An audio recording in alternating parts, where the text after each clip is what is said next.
नमस्कार, आप देख रहे हैं हमारा खास प्रोग्राम 3 बजे की 3 बड़ी खबरें और आपके साथ मैं हूं मीनाक्षी रदत। इस प्रोग्राम में हम बात करते हैं दिन की उन 3 बड़ी खबरों की जिनका आपकी जिंदगी से सीधा कनेक्शन होता है। अक्सर खबरें बहुत होती है, लेकिन उनमें से कौन सी आपके लिए सबसे उपयोगी है, ये समझना आसान नहीं होता। इसीलिए इस प्रोग्राम के माध्यम से हम आपके लिए चुनकर खिलाते हैं 3 ऐसी अहम खबरें जिनका असर कहीं ना कहीं आपकी जेब, सुरक्षा या फिर आपके रोजमर्रा के जीवन पर पड़ता है।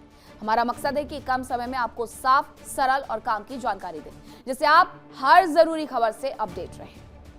तो 3 बजे की 3 बड़ी खबरों में आज कौन कौन सी खबर है जो हम आपके लिए लेकर के आए हैं, सबसे पहले वो जानिए। सबसे पहले हम बात करेंगे बंगाल चुनाव की। वोटों की काउंटिंग से पहले कैसा सियासी ड्रामा चल रहा है वो आपको बताएंगे।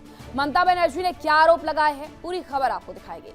दूसरी खबर में हम बात करेंगे जबलपुर की। जबलपुर में 20 साल पुराना क्रूज कैसे बरगी डैम में डूब गया है, कितने लोगों की मौत हुई, अपडेट के साथ पूरी खबर आपको बताएंगे। और तीसरी खबर में हम बात करेंगे पाकिस्तान की।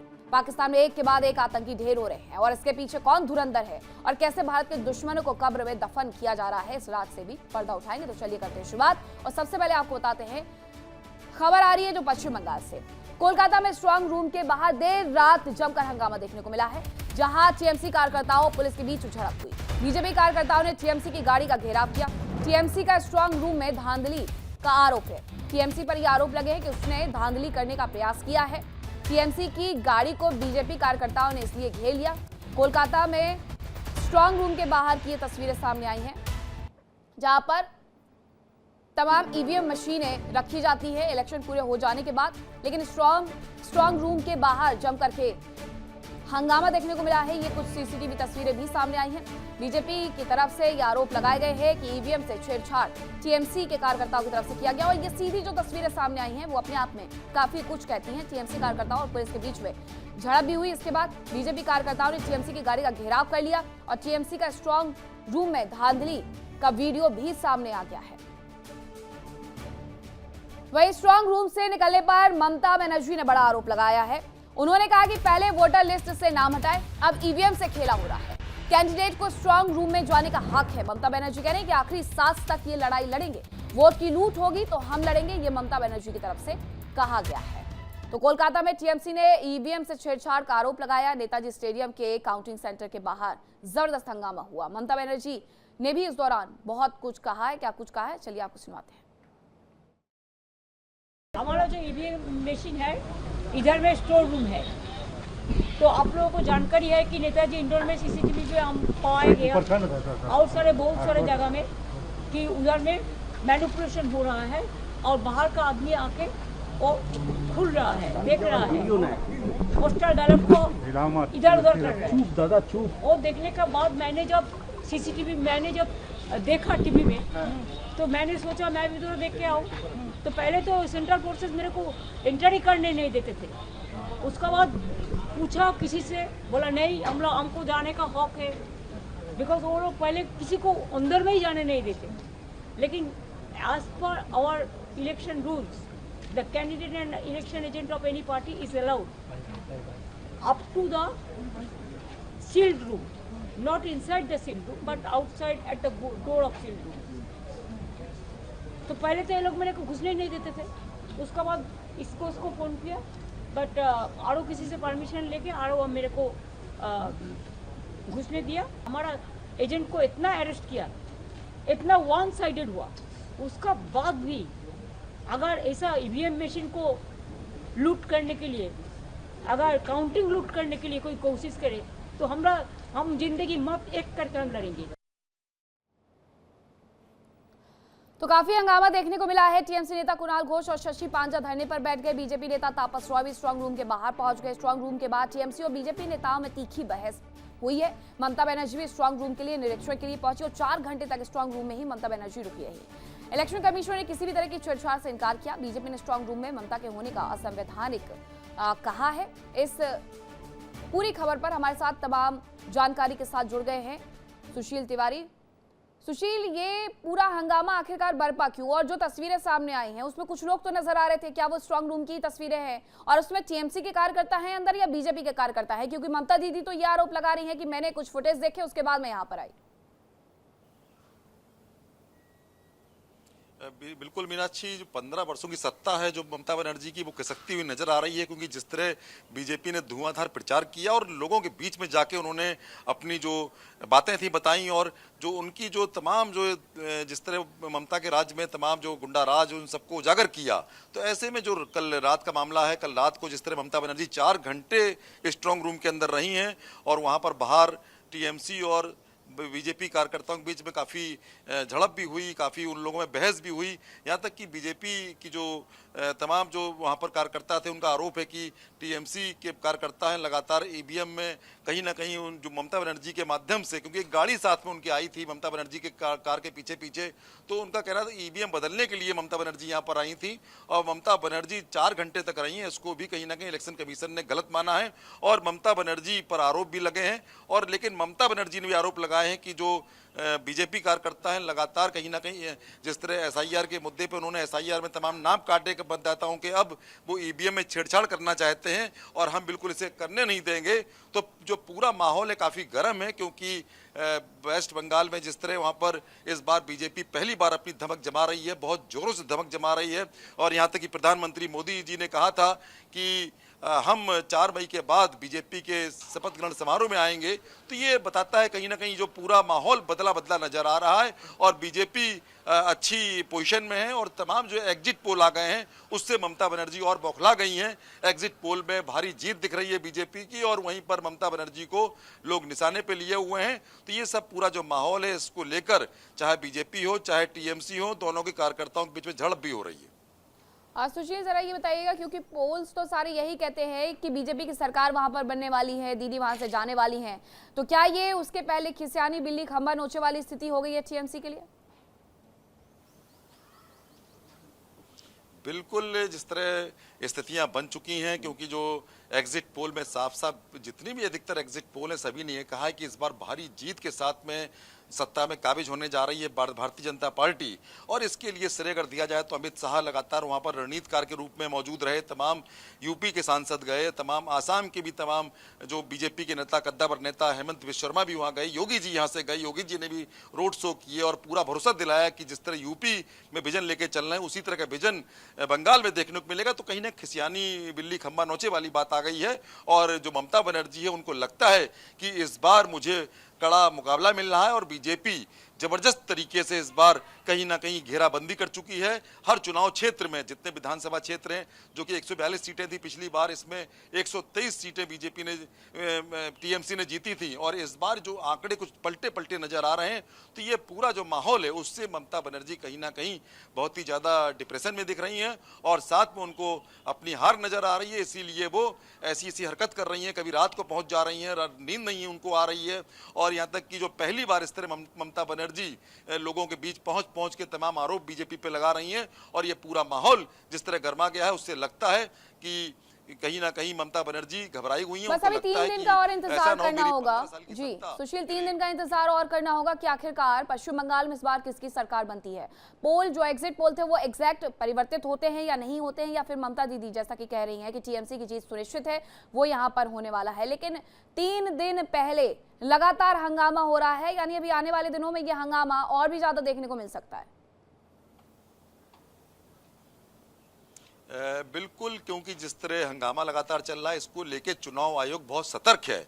यहाँ तक कि जो मतगणना वाले दिन जितने भी मतदान में जुड़े कर्मचारी हैं और साथ में तमाम प्रेस के लोग हैं या जो भी अंदर जाएगा, बाकायदे क्यूआर कोड उनके प्रवेश पत्र में रहेगा। क्यूआर कोड को जांचने के बाद ही वो अंदर पहुंच पाएगा। और अगर इतनी सख्ती ना होती।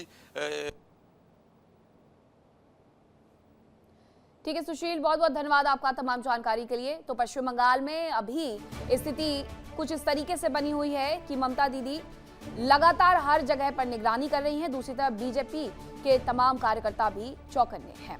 खबरों में आगे बढ़ेंगे, बात करेंगे मध्य प्रदेश की। जबलपुर क्रूज हादसे में मृतकों की संख्या लगातार बढ़ते जा रही है। क्रूज हादसे में मृतकों की संख्या बढ़कर के 9 हो गई है। क्रूज हादसे में अब तक 24 लोगों को बचाया गया है, 3 लापता लोगों की तलाश चल रही है। मध्य प्रदेश के जबलपुर में नर्मदा नदी पर बने बरगी डैम में बड़ा हादसा कल हुआ। जानकारी के अनुसार एमपी टूरिज्म का पर्यटकों से भरा क्रूज तेज आंधी और तूफान के बीच डूब गया। शुक्रवार सुबह तक हादसे में मरने वालों की संख्या 9 पहुंच गई है। इसके साथ ही 24 लोगों को सुरक्षित बचाया गया है, जबकि 3 लोग लापता बताए जा रहे हैं। पुलिस और प्रशासन की माने तो क्रूज में करीब 40 से 45 पर्यटक सवार थे। हादसा डैम किनारे से लगभग 300 मीटर अंदर हुआ। तेज हवाओं और बारिश के कारण क्रूज अनियंत्रित होकर के डूब गया। इसके अलावा बरगी सिटी एसपी अंजुल मिश्रा ने बताया कि शुरुआती रेस्क्यू में एसडीआरएफ ने कई लोगों को बचाया, लेकिन अंधेरा और खराब मौसम से राहत कार्य प्रभावित हुआ। इसके बाद शुक्रवार की सुबह फिर से रेस्क्यू शुरू हुआ था। फिलहाल भारतीय सेना की टीम भी रेस्क्यू में शामिल हो गई है। इसके अलावा हाइड्रोलिक मशीन की मदद से बाकी फंसे लोगों को निकालने की कोशिशें की जा रही हैं। घटनास्थल पर मौजूद लोगों की माने तो क्रूज करीब 20 फीट गहरे पानी में फंस गया है। जेसीबी और नाव की मदद से उसे लगभग 30 मीटर तक खींचा गया, लेकिन उसके बाद आगे नहीं बढ़ सके। वहीं अब पोकलैंड मशीन और भारी उपकरणों से क्रूज को निकालने की कोशिशें की जा रही है। उसमें तो हम देख के हैरान हो गए अंदर कि भाई लेडीज को खींचे, तो पहली बात तो लेडीज उस पे से आ नहीं रही, तो हम देखा क्यों नहीं आ रहे, तो देखा तो उसके हाथ में सिमट के एक बच्चा पड़ा था। तो हम उसको खींच रहे, लेकिन उसकी पकड़ अपने बच्चे से हिल नहीं रही थी उस लेडीज की। तो वही बताना चाहते हैं, कोलैप्स हो चुका है, दोनों तरफ से मिट चुका है, तो उसमें ग्रिल लगी है। तो हम हैमर की वजह से भी थोड़ा बहुत ये कर रहे हैं, और जहाँ पर थोड़ा भी स्पेस मिला उधर अंदर जाके फिर बॉडी को निकालने की कोशिश करें। अब कुछ ऐसी तस्वीरें सामने आई हैं जो बेहद ही इमोशनल हैं। एक फोटो आपको दिखाते हैं जहां जबलपुर बरगी डैम में क्रूज डूबने की घटना के दौरान इसमें एक मां ने अपने 4 साल के बेटे को बचाने के लिए कोई कसर नहीं छोड़ी है। उसे आखिरी पल तक खुद से जुदा नहीं किया है। और सही कहा जाए तो भगवान हर जगह नहीं होता, इसीलिए उन्होंने मां बनाई। और यही तमाम बातें बचाव कर्मी की तरफ से की जा रही थी। ये वो तस्वीर सामने आई है कि जबलपुर में किस तरीके से एक माँ अपने बच्चे को बचाने के लिए आखिरी उम्मीद लगाते हुए भी लड़ती रही। वो खुद नहीं रही, लेकिन उन्होंने अपने बच्चे को बचाने का सफल प्रयास जरूर किया है। जबलपुर क्रूज हादसे में मृतकों का आंकड़ा बढ़ा है, 9 हो गई है संख्या, और 24 लोगों को हालांकि बचाया गया है। कुछ लोग अभी भी लापता बताए जा रहे हैं, तलाशी की जा रही है। मौसम विभाग के अलर्ट के बावजूद डैम में क्रूज उतरा हुआ था। ये सबसे बड़ा सवाल है कि ऐसा क्यों हुआ। क्रूज में बैठे पर्यटकों को लाइफ जैकेट क्यों नहीं पहनाई गई। टूरिस्ट स्पॉट होने के बावजूद अलर्ट पर कोई भी रेस्क्यू टीम नहीं होना, ये सवालों के घेरे में भी इन्हें खड़ा कर रहा है। मुक्ता पाठक ब्यूरो हेड हमारे साथ जुड़ गई है। मुक्ता, जिस तरीके से ये पूरा हादसा हुआ, सवाल पूछे जाने लाजमी है। अभी कुछ दिन पहले की अगर बात की जाए तो मथुरा वृंदावन से एक ऐसी तस्वीर सामने आई थी जहां पर एक पूरी नाव पलट गई थी। उसमें भी यही कहा गया था कि लोगों के पास लाइफ जैकेट नहीं थी। और नर्मदा डैम में सीधे सीधे किसी क्रूज को जाने से पहले इस तरीके की सुरक्षा एहतियात नहीं बरते जाते हैं, ये तो अपने आप दांतों तले उंगली दबाने जैसा है। बिल्कुल सही कहा आपने। और जिस तरह से मुख्यमंत्री डॉक्टर मोहन यादव ने भी जो अब जांच के आदेश दे दिए हैं कि पूरा का पूरा ये जो मामला है, क्योंकि इतने जो उसमें जो तस्वीरें सामने आ रही हैं वो वाकई इमोशनल हैं। और जिस तरह से प्रधानमंत्री ने भी इस पूरे मसले पे ट्वीट किया है, दुख जताया है। और अब पूरा जो मामला है वो जांच के दायरे में है कि कैसे, जब मौसम विभाग की चेतावनी थी तो कैसे क्रूज को फिर भी जाने दिया। उसके बाद 47 से 48 लोग उसमें सवार थे, लेकिन टिकट्स केवल 24 लोगों के पास थे। और जो आधे से ज्यादा लोग थे वो लाइफ जैकेट नहीं पहने हुए थे। तो ऐसा क्यों रहा, पूरा का पूरा जो है अब मामला जांच के दायरे में है। अब जांच होने के बाद पता चलेगा कि कौन इसके लिए जिम्मेदार है। लेकिन वाकई में ये एक ऐसी घटना है जिससे हम सबको सबक लेना चाहिए कि कभी भी जब हम इस तरह के क्रूज या नाव इसमें जाते हैं तो लाइफ जैकेट सबसे पहले। कई बार मैंने भी ऐसा देखा है, हम लोगों ने देखा है कि जो लोग जाते हैं वो भले ही टूरिज्म के हिसाब से जा रहे हो, सैर सपाटे के लिए जा रहे हो, लेकिन लाइफ जैकेट पहनना वो नहीं पहनते हैं। लेकिन हर वक्त इसके लिए सबसे इंपॉर्टेंट चीज है लाइफ जैकेट पहनना। और आज के ये जो दुर्घटना कल जो जबलपुर की है, उससे ये सबक मिला है कि आप बिल्कुल लाइफ जैकेट पहने। और मौसम विभाग की जो चेतावनी रहती है उसको नजरअंदाज न किया जाए, ये भी एक बहुत बड़ा सबक है। और बहुत सारे जो है सवाल उठ रहे हैं ये पूरे ही दुर्घटना से। लेकिन चूंकि अब ये पूरा मामला जो है जांच हो रहा है, जांच के बाद जो फाइंडिंग्स आएंगी उसके बाद सरकार क्या कदम उठाती है ये देखना होगा। कई लोगों को तो रेस्क्यू कर लिया गया है, 9 के मरने की पुष्टि है, 4 से 5 लोग अभी भी लापता है। और जो रेस्क्यू टीम है वो लगातार जो है कोशिश कर रही है कि वो 4 से 5 लोग जो लापता है उनको भी ढूंढ लिया जाए। ये तो टूरिज्म विभाग का क्रूज था मुक्ता। ऐसे में सवाल और ज्यादा महत्वपूर्ण हो जाते हैं कि विभाग की तरफ से ऐसी लापरवाहियां कैसे बरती जा सकती है कि 24 की कैपेसिटी में 45 लोगों को बैठा दिया जाता है। अब इसमें पता कैसे चलेगा कि आखिरकार एग्जैक्टली कितने लोग उस पर सवार थे, क्योंकि कुछ रिपोर्ट्स कहती है 40, कुछ कहती हैं 45 और सिर्फ टिकट 24 के कटे। बिल्कुल सही, बहुत सही सवाल है। सब जो है पूरा का पूरा अब जो है पूरा मामला जो है जांच के दायरे में है, क्योंकि 24 टिकट कटे थे और सवार जो थे वो 45 के लगभग 45 से 47 थे। तो अब ये पूरा मामला जो है जांच के दायरे में है, और चूंकि चेतावनी थी, जब मौसम विभाग की चेतावनी थी, उसके बावजूद जो है वो क्रूज को उतारा गया, और जो क्रूज के जो चला रहे थे उनका भी 10 साल का एक्सपीरियंस है। उन्होंने ये बताया कि जब अचानक जो तेज हवा चलने लगी तो घबरा के लोग सब एक साइड में आ गए, और उससे जो था वो डिसबैलेंस हो गया, और उसके कारण जो है ये दुर्घटना घटी है। ये उनका अभी इनका स्टेटमेंट है। अब आगे क्या कुछ कार्रवाइयां की जा रही हैं? क्या कोई कमेटी बनाई गई है जो इस पूरे मामले की जांच करने वाला है? और साथ ही जिन लोगों ने अपनों को खो दिया है उनके लिए सरकार क्या कर रही है? जी बिल्कुल, देखिए जिस तरह से डॉक्टर मोहन यादव ने घोषणा की है कि जांच जो है वो अब पूरा मामला जो है जांच के दायरे में है, तो जाहिर तौर पे कमेटी बनेगी, जिसका जो कौन कौन है उस कमेटी में उसकी घोषणा कुछ देर बाद हो जाएगी, क्योंकि उन्होंने अभी ये अनाउंस किया है कि जांच होगी पूरे मामले की, पूरी दुर्घटना की। और जो लोग हैं जो बच गए हैं वो अपनी आप बीती सुना रहे हैं, कैसा क्या पूरा रहा। और वाकई में जो खबरें आ रही हैं और जो तस्वीरें हम देख रहे हैं, खास करके वो तस्वीर जिसका आपने भी जिक्र किया, वो सब उसका जिक्र कर रहे हैं, कैसे एक माँ अपने बेटे को जो है एकदम गले से सीने से लगा के रखी थी। तो इस तरह के बहुत सारे इमोशनल तस्वीरें सामने आ रही हैं। और अभी जो है अभी तो रेस्क्यू जारी है, जो 4 से 5 लोग अभी लापता हैं उनको ढूंढने की कोशिश की जा रही है। अभी क्या रेस्क्यू ऑपरेशन आने वाले दिनों में भी इसी तरीके से चलता रहेगा या फिर इसे बंद कर दिया जाएगा शाम तक? नहीं, देखिए अभी तो रेस्क्यू ऑपरेशन जारी है। अभी कितने देर तक चलता है ये देखना होगा। जाहिर तौर पे जब तक सनलाइट है तब तक रेस्क्यू ऑपरेशन रहेगा, क्योंकि अंधेरे में दिक्कतें होती हैं। तो 4 से 5 अभी लोग लापता है, अब उनको ढूंढने की कोशिश की जा रही है। जी बहुत धन्यवाद मुक्ता आपका तमाम जानकारी के लिए। अब तीसरी खबर की ओर बढ़ते हैं। बता दें आपको कि पाकिस्तान में आतंकियों की मौतों का सिलसिला लगातार जारी है। पाकिस्तान में लश्कर से जुड़ा अबू सखर मकसूद अहमद ढेर हो गया है। कराची में इलाज के दौरान उसकी मौत हुई है। लश्कर ए तैयबा से जुड़े होने का दावा है। जम्मू कश्मीर में कई हमलों में ये शामिल था, ये भी बताया गया है। तो ये पाकिस्तान में एक के बाद एक जो लश्कर तैयबा से जुड़े हुए आतंकी हैं उनका खात्मा लगातार होते जा रहा है। बताया ये जा रहा है, ये तस्वीर सामने आई है, जरा पहले ये तस्वीर आप देखिए कि आतंकियों की मौतों का सिलसिला रुक नहीं रहा है। लश्कर से जुड़ा अबू सखर मकसूद अहमद इसका नाम है। कराची में इलाज के दौरान हालांकि उसकी मौत हुई है। लश्कर ए तैयबा से जुड़े होने का दावा है और जम्मू कश्मीर में कई हमलों का मास्टरमाइंड वो रहा है, ये जानकारी भी मिली है। तो लश्कर ए तैयबा के बाद हिजबुल का कमांडर अहमद सज्जाद ढेर हो गया है।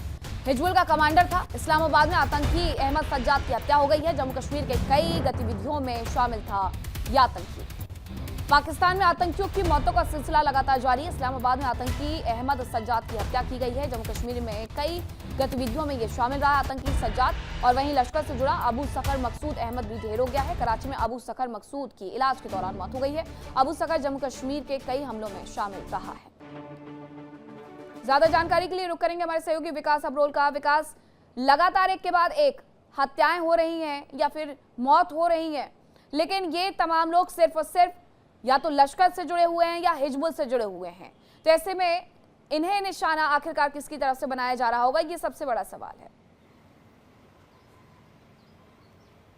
जी देखिए, 4 दिन में 4 आतंकवादी मारे गए। अगर हम ध्यान से देखें तो 4 दिन पहले शेख यूसुफ अफरीदी जो था जैश का बड़ा कमांडर, वो मारा गया था। उसके परसों उसके बाद जो है मौलाना सलमान अजहर को मारा गया। कल जो है हमने देखा जो अभी कल हाल ही में जो मारा गया एक आतंकवादी सज्जाद, और आज फिर देखिए मकसूद। तो कहीं ना कहीं लगातार धुरंधर के 4 पार्ट 4 दिन में रिलीज हुए हैं, और कहीं ना कहीं ये पाकिस्तान के लिए बहुत चिंताजनक बात है। एक अननोन गन मैन जो लगातार उनकी रातों की नींद हराम कर रहा है, नाक को चने चबा रहा है, और खबर तक नहीं लग पा रही सुरक्षा एजेंसियों को पाकिस्तान की आखिरी अननोन गनमैन कौन है। पिछले काफी समय से हम देखेंगे तो लगातार बैक टू बैक कई आतंकवादी मारे गए हैं और ये सिलसिला अभी 4 दिन से नहीं, तकरीबन 6 महीने से ज्यादा समय हो चुका है जब से सिलसिला शुरू हुआ है और लगातार आतंकवादियों को पाकिस्तान में मारा जा रहा है। हालांकि देखा जाए तो भारत के लिए एक बहुत बड़ी खबर, बहुत बड़ी राहत की खबर, लेकिन पाकिस्तान के लिए एक बहुत बुरी खबर है क्योंकि वहां पे अब आतंकवादियों में वर्चस्व की लड़ाई शुरू हो चुकी है। अपने आप को बड़ा बताने की लड़ाई में कहीं ना कहीं आतंकवादी अपने आप में एक दूसरे को ढेर कर रहे हैं, हालांकि जिसको अननोन गनमैन का नाम दिया जा रहा है। लेकिन बात वही आती है कि बात कुछ भी हो, फायदा भारत का हो रहा है। हम यही चाहेंगे लगातार धुरंधर के रोज एक नया पार्ट रिलीज हो, रोज हमें एक ऐसी खबर मिले ताकि ये जो आतंकवाद फैला रहा है देश, उसके आतंकवादियों का नाश हो। जी सज्जाद और सखर जम्मू कश्मीर में भी कई चीजों में जुड़े रहे हैं, क्या इसके बारे में कोई जानकारी है? अपना सवाल दोबारा रिपीट करेंगे प्लीज। सज्जाद और सखर जो 2 लोग मारे गए हैं, एक की इलाज के दौरान मौत हो गई है, दूसरा व्यक्ति मारा गया है, इनके जम्मू कश्मीर से भी कुछ लिंकेज होने की सूचना है, इसके बारे में क्या जानकारी है विकास? जी देखिए, जो सज्जाद की बात चल रही है, सज्जाद का बताया जा रहा है कि वो बारामुल्ला का रहने वाला था, जम्मू कश्मीर के बारामुल्ला का रहने वाला था और उसके बाद वो पाकिस्तान चला गया, वहां से लगातार वो ऑपरेट कर रहा था और ऐसी खबरें आ रही हैं कि उसका काम था आतंकवादियों के लिए फंडिंग इकट्ठी करना, उसके साथ साथ रिक्रूटमेंट, तो उसमें एक बहुत बड़ी भूमिका निभाता था। आपको बता दूं कि इसके साथ साथ कई ऐसी खबरें भी आई हैं कि ये आतंकवादी, भारत में कई ऐसे आतंकवादी हमले हुए हैं जिसमें यह संलिप्त पाया गया और इसकी कोशिश थी उन आतंकवादियों, उन आतंकी हमलों से भारत को दहलाया जाए। लेकिन फिलहाल अभी जो खबरें आ रही हैं वो यही हैं कि ये जो हिजबुल मुजाहिदीन का कमांडर था इसको मार गिराया गया। उसके बाद जो दूसरा आतंकवादी मारा गया है कराची में, जिसको एक हम ये कहते हैं कि उसकी एक अचानक रहस्यमयी मौत हुई है। हालांकि वो मेडिकल जो एक हॉस्पिटल में भर्ती था अपने मेडिकल ट्रीटमेंट के लिए, लेकिन वहां पे उसका मारा जाना वो बताया जा रहा है लश्कर का मकसूद, जिसके बारे में लश्कर का एसोसिएटेड था और वो भी एक बहुत बड़ा नाम था, कहीं ना कहीं रिक्रूटमेंट और प्लानिंग में बहुत बड़ी भूमिका निभाता था। ऐसे में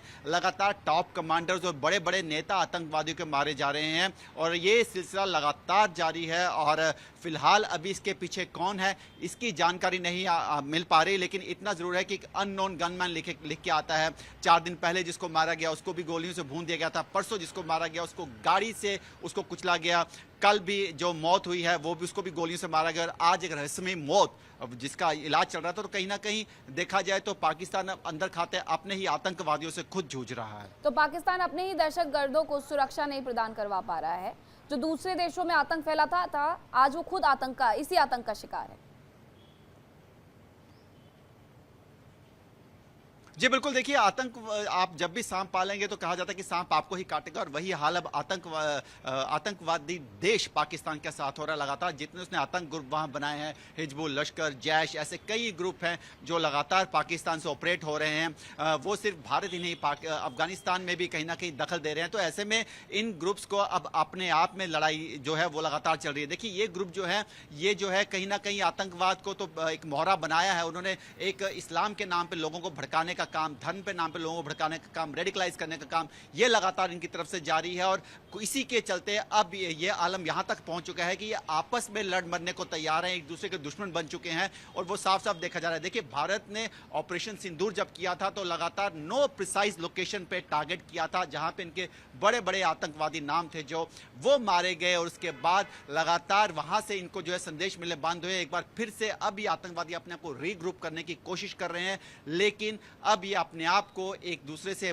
बेहतर बताने के लिए, अपने आप को सबसे बड़ा ग्रुप बताने के लिए आपस में लड़ मर रहे हैं और वो साफ साफ देखा जा रहा है। देखिए पाकिस्तान के हालात जो है वो सिर्फ पाकिस्तान ही नहीं, आसपास के इलाकों में भी देखेंगे वहां भी ऐसे ही बने हैं। खैबर पख्तून में देख लीजिए, सिंध में देख लीजिए, अफगानिस्तान से बॉर्डर जो इनका ड्यूरेंट लाइन पे लगता है वहां देख लीजिए, पंजाब, सिंध, सब इलाके इस तरह से हैं जो अपने आप में एक आतंकवाद की लड़ाई लड़ रहे हैं। और लगातार देखिए जो आर्मी है पाकिस्तान की वो भी जब हमले कर रही है तो सिविलियंस को निशाना बना रही है लगातार, वो भी आतंकवादियों पे हमले नहीं कर पा रही, आतंकवादियों को रोक नहीं पा रही। तो साफ साफ आतंकवाद और आर्मी जो है वहां पे एक साथ चल रहे हैं, लेकिन अब ये जो पैरेलल जो लाइन चल रही थी अब ये इंटरसेक्शन पे आ चुकी है और एक दूसरे को काटने की तैयारी फिलहाल चल रही है।